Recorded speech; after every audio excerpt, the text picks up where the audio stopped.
దేవునికి మహిమ కలుగునుగాక. క్రీస్తునందు ప్రియమైన మార్నింగ్ మన్నా ప్రేక్షకులందరికీ యేసుక్రీస్తు వారి నామమున శుభములు తెలియజేస్తున్నాను. అందరికీ వందనాలు.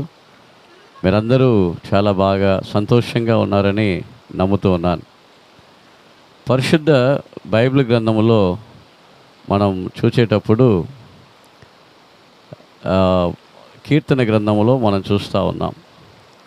కీర్తన గ్రంథం మొదటి కీర్తనలో మనం చూస్తూ ఉంటే ఆ యొక్క జీవజలముల నది ఓరన నాటబడి ఆకువాడక తన కాలమందు ఫలమిచ్చు చెట్టు వలె ఉంటారని దేవుని నమ్మిన బిడ్డలు, దేవుని మార్గములో వెళ్ళే బిడ్డలు, యేసుక్రీస్తు వారిని నమ్మిన వారు ఆ యొక్క నీటి కాలువల ఓరన నాటబడినదై ఆకువాడక తన కాలమందు ఫలమిచ్చు చెట్టు వలె ఉంటారని మనం చూస్తూ ఉన్నాం. చూడండి, ఈ యొక్క నీరు ఎంత సంతోషముగా పరవళ్ళు తొక్కుతూ ఈ యొక్క నది ఎంత సంతోషముగా ప్రవహిస్తుందో. ఈ యొక్క నదిని, ఈ నీటిని మనం చూసేటప్పుడు, ఈ వాగును చూసేటప్పుడు ఎంతో ఆనందము, సంతోషము మనకు అనిపిస్తుంది.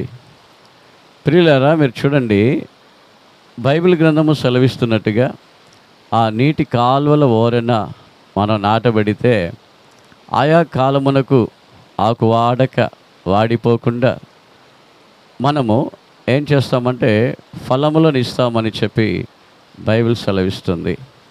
అదేవిధంగా ఈ నీటికి సాదృశ్యముగా ఉంటున్న పరిశుద్ధాత్మని యొక్క ఓరన, పరిశుద్ధాత్మని యొక్క ఒడ్డున, పరిశుద్ధాత్మని యొక్క సమక్షములో మనం కూడా నాటబడితే చక్కగా మనం వర్ధిల్లుతాము.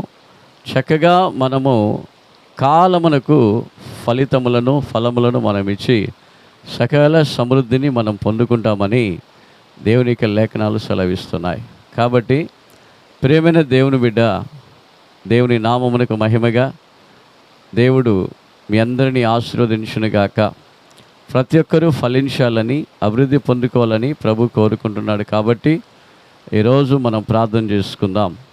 పరిశుద్ధమైన తండ్రి, నీటి కాలువల ఓరన నాటబడినదై ఆ యొక్క ఆకువాడక కాలమందు ఫలమిచ్చు చెట్టు వలె నీవు ఉంటావని చెప్పిన రీతిగా ఎవరెవరైతే ఈ యొక్క మార్నింగ్ మన్నాను చూస్తున్నారో, ధ్యానిస్తున్నారో వాళ్ళందరినీ ఈ నీటి కాలువల ఓరన నాటబడిన ఫలమిచ్చు చెట్టు వలె ఉండులాగా మీరు సహాయం చేయండి, ఆశీర్వదించండి.